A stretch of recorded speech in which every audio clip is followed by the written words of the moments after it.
Keberadaan film tidak terlepas dari kebutuhan masyarakat akan hiburan. Di Indonesia sendiri, film itu sudah dikenal sejak tahun 1900. Pemirsa muda, sekarang saya berada di sebuah ruangan arsip Cinematheque Indonesia. Sebuah ruangan yang menjadi bagian dari lantai 5 Gedung Pusat Perfilman Indonesia yang beralamat di Jalan Rasuna Said, Kavling C22, Kuningan, Jakarta. Keberadaan saya di sini khususnya untuk menelusuri jejak Bapak Perfilman Nasional yakni Haji Usmar Ismail dan untuk sejarah perfilman nasional pada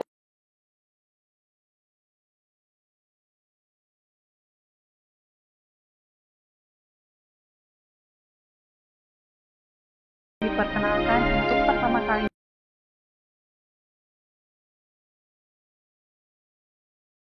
kini di Jakarta. Kejadian ini hanya berselang 5 tahun dari film pertama yang pernah dipertunjukkan, yaitu film dokumenter tentang perjalanan Ratu Belanda di kota Den Haag.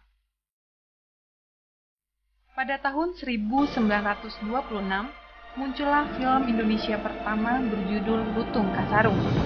Film ini diputar di Bandung selama 1 minggu, dari tanggal 31 Desember 1926 hingga 6 Januari 1927.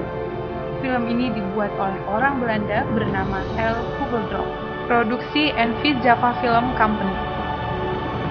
Di tahun 1937, film musikal Terang Bulan merupakan film terpopuler di eranya dan mencuatkan nama Rukiah serta Raden Muchtar sebagai pasangan aktor dan aktris yang paling digemari penonton. Produksi film Indonesia mulai anjlok pada masa pendudukan Jepang. Pembuatan film dilarang, kecuali untuk kepentingan propaganda politik. Nippon Eigasa yang mengurus bagian film dalam Keimin Bunkashi Doso atau Pusat Kebudayaan hanya memproduksi 3 film pada tahun 1942. Kendati demikian, masa pendudukan Jepang telah membuka peluang orang-orang pribumi untuk mempelajari teknik pembuatan film.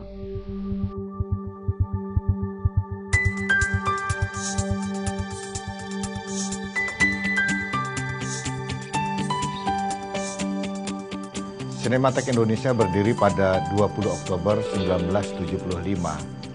Pada saat itu terasa dibutuhkan adanya sebuah dokumentasi, diperlukan adanya sebuah dokumentasi film, bukan saja teks atau hal-hal yang terkait dengan naskah dan sebagainya, tetapi juga film sebagai karya untuk disimpan dan dianggap menarik dipelajari untuk proses pembelajaran. Nah, diresmikan juga oleh Gubernur Ali Sadikin pada saat itu, berusaha untuk berjalan sendiri, namun dalam perjalanannya juga mendapat dukungan dari pemerintah DKI Jakarta. Selain DKI Jakarta, juga Departemen Penerangan ikut mendukung, sampai kemudian pada tahun 90-an saat pemerintah Gus Dur melukidasi Departemen Penerangan, beberapa tahun kemudian digagasi berdirinya Yayasan Pusat Perfilman Haji Usmar Ismail yang antara lain membawahi Cinematheque Indonesia sampai dengan sekarang.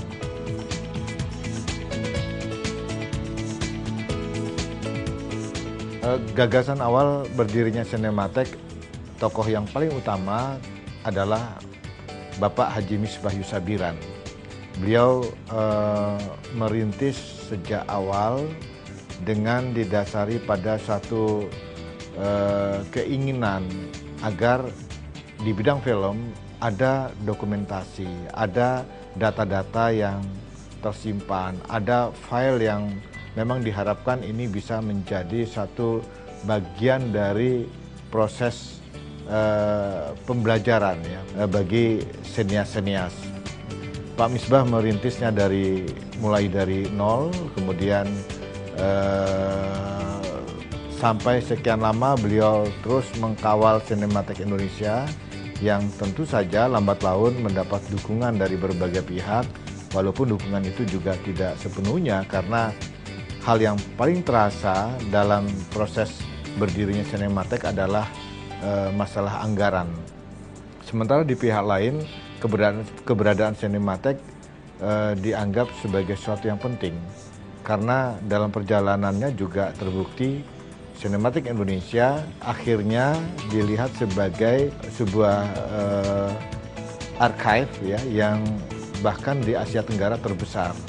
Beberapa rekan dari beberapa negara, khususnya di kawasan Asia Tenggara, sangat mengagumi keberadaan Cinematheque dengan segala elemen yang ada di dalamnya, di mana kalau kita lihat dan amati atau bandingkan dengan beberapa negara lain yang juga memiliki pusat perfilman atau pusat data, dokumentasi, dan informasi semacam Cinematheque, maka apa yang mereka miliki tidaklah sebesar dan seluas Cinematheque Indonesia.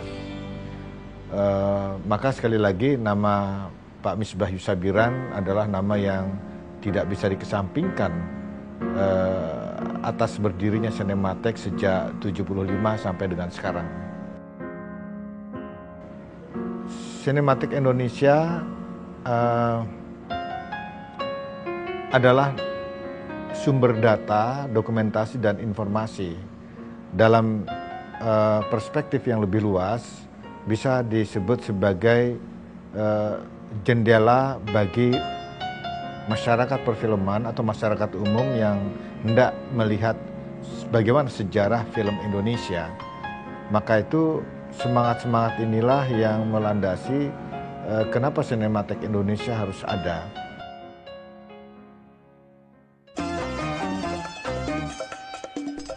Gedung bioskop Megaria pada zaman dahulu bernama Metropol. Bioskop ini didirikan pada tahun 1949.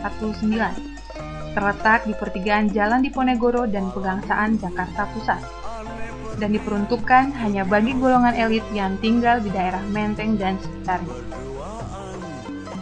Pada pertengahan 1960-an, terjadi gerakan anti Amerika Serikat secara besar-besaran, dan berujung pada gerakan penolakan peredaran film Amerika Serikat yang pendistribusiannya pada saat itu dipegang oleh AMPI atau Association Motion Pictures America International.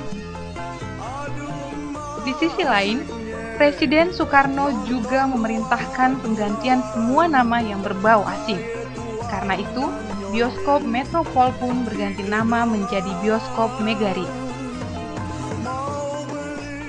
Situasi politik ini memungkinkan diputarnya film karya Haji Usmar Ismail di Megaria yang berjudul Krisis, diproduksi pada tahun 1953, kemudian disusul film yang berjudul Tiga Darah. Karena hingga sebelum peristiwa bersejarah tersebut, tak satu pun film nasional yang boleh diputar di gedung bioskop ini. Hal ini berlaku juga di gedung bioskop Menteng dan Garden Hall, yang kini kedua bioskop itu sudah jadi pertokoan. Tahun 1993, Gubernur DKI Jakarta Bapak Ali Sadikin melalui SK nomor 475 menyatakan bioskop Metropol sebagai bangunan cagar budaya kelas A yang dilindungi dan tak boleh dibongkar.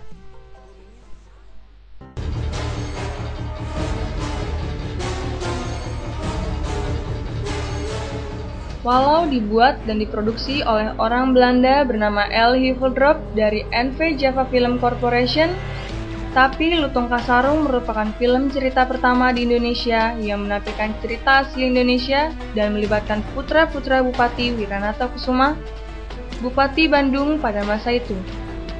Sejak masa itu hingga sekarang, tak kurang sekitar 2.500 film Indonesia sudah dibuat.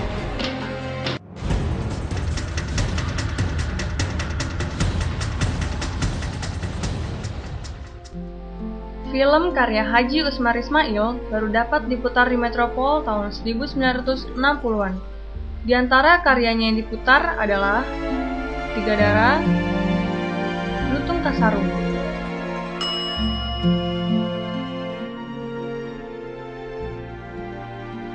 Gedung berikut pada zaman Gubernur Ali Sadikin dijadikan bangunan cagar budaya kelas A adalah Katai Megaria.